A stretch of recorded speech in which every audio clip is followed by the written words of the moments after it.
Welcome to my channel, Pathway to Excel. आज हम बात करने वाले हैं What is Six Sigma और ये कैसे काम करता है। Six Sigma is a set of tools and techniques that have helped several companies around the world achieve business success. It started with our introduction to Six Sigma. Now let's understand this better with an example. Here let's talk about how things were before Six Sigma was introduced.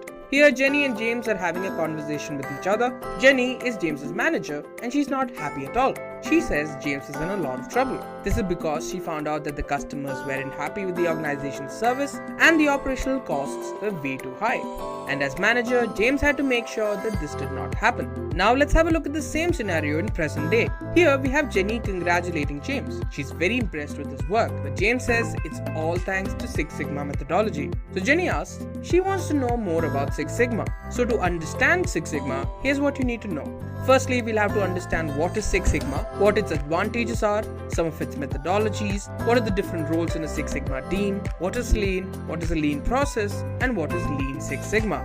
So now let's get started with understanding what exactly is Six Sigma. The Six Sigma methodology makes sure to find as well as eliminate any sort of defect or variation that could be affecting your product, service, or process. Now this methodology is statistics based, is data driven, and focused on continuous improvement. Now this means that there's no end goal in the horizon. There's always another goal to reach. There are three core ideologies behind Six Sigma. The first one states that for any business to be successful, there's continuous efforts that are required so that you can achieve stable as well as predictable process results. The second ideology states that in any business or manufacturing process, there are certain characteristics that can be defined, measured, analyzed, and controlled. The final ideology says that along with the rest of the organization, the top level management plays a very important role to making sure that there's sustained quality. Now let's talk about the advantages of Six Sigma. Six Sigma can help produce a roadmap or a path through which you can easily find and reduce any sort of organizational risk and reduce the operational costs.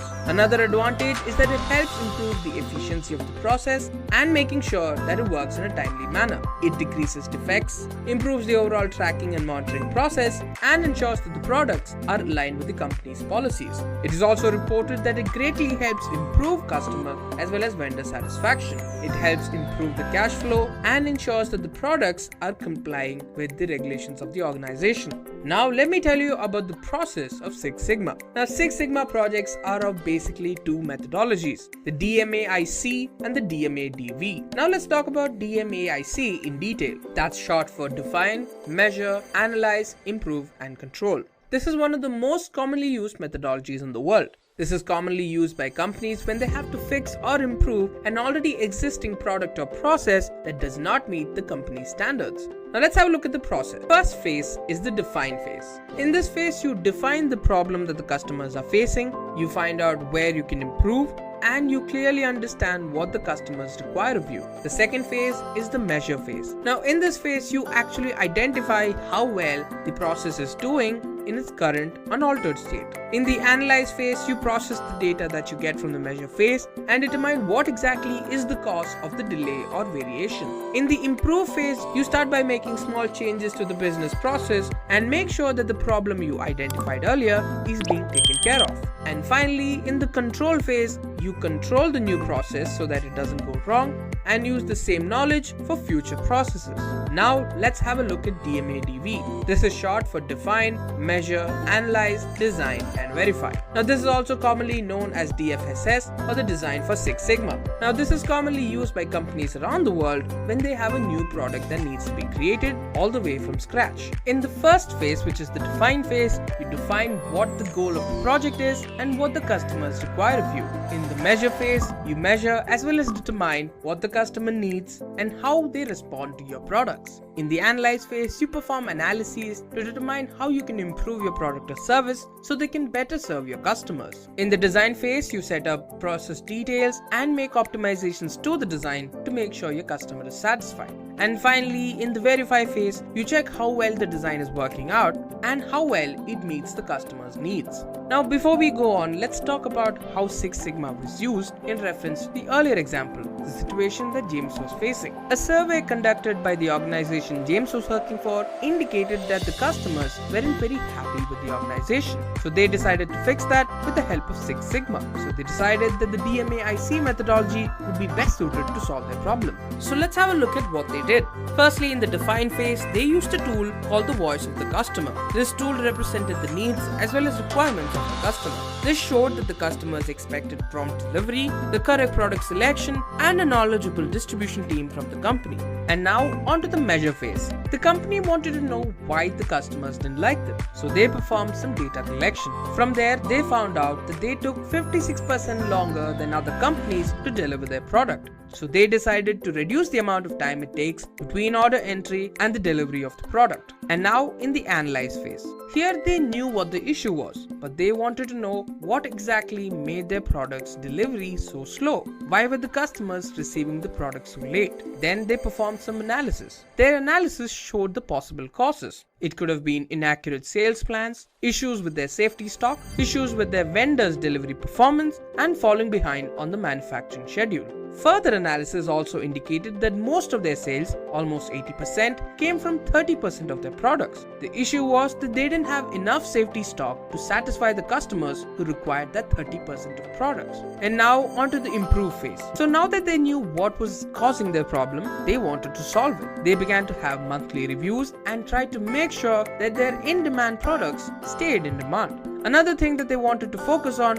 was to make sure that they could order and provide the customer with the products that they wanted. And finally, onto the control phase. They began to set up plans so that they could monitor the sales of that 30% of products that were selling the most. Each year, they would review how well a product was selling and replace it if it had fallen out of favor. Now, let me tell you what a Six Sigma team consists of. Let's talk about the roles in a Six Sigma team. First up is level 7. Now, these are individuals who are at the novice level. Now, these individuals don't know in great detail about what the project is, but they have a basic understanding of the principles and the methodology behind the program. Now, they usually support with smaller projects and with smaller issues, but these individuals found the foundation for the people who decide where the program is going. And now we're at level 6. Now, these are individuals who have a yellow belt certification. Now, they are core members of the Six Sigma team who have an understanding of how the basic metrics work and how they can perform some sort of improvement.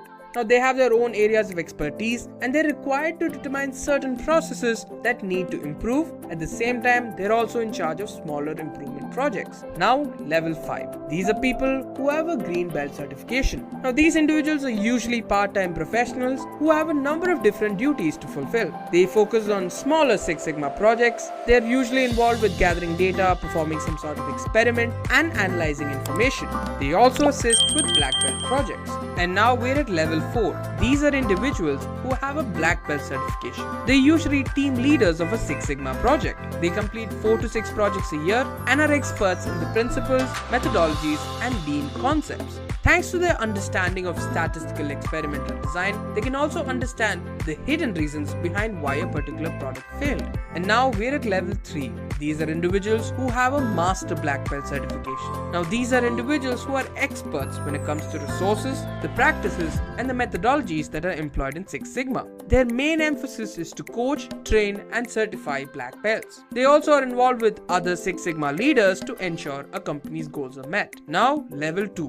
These individuals are called champions. So they work really closely with the executives and usually have a role like a senior or a middle executive level role. They also have a clear understanding of what exactly is the company's vision and mission. They also understand metrics so that they can set up a Six Sigma project that lines up with the company's goals. They're responsible for removing any sort of roadblock that could hamper the success of a project. And finally, we're at level 1. These are the executives. Now, these individuals represent the highest level when it comes to a Six Sigma team. Now, they have training as well as experience through which they can set up Six Sigma projects that clearly line up with the company's goals. Their main emphasis is to ensure that the project is able to add value to the organization and at the end of the day is successful. Now, this is when Jenny interjects. She wants to know about lean.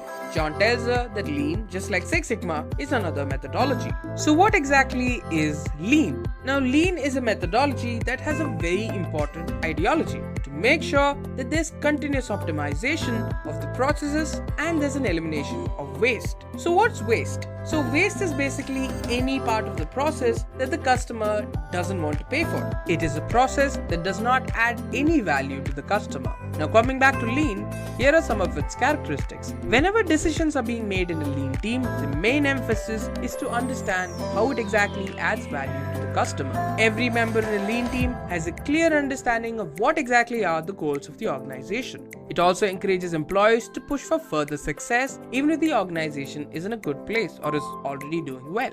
There's also an emphasis on cross-functional collaboration and communication. Lean focuses on answering the difficult question or the complex ones rather than employing short-term fixes. And with Lean, you can easily prepare for issues that can come up in the future or improvise in unexpected circumstances. So let's talk about how Lean and Six Sigma are different from one another. The Lean methodology aims to reduce waste. It does so by analyzing the workflow. It also emphasizes on minimizing resource usage and improving customer value. Now let's talk about Six Sigma. The aim of Six Sigma is to provide near perfect results.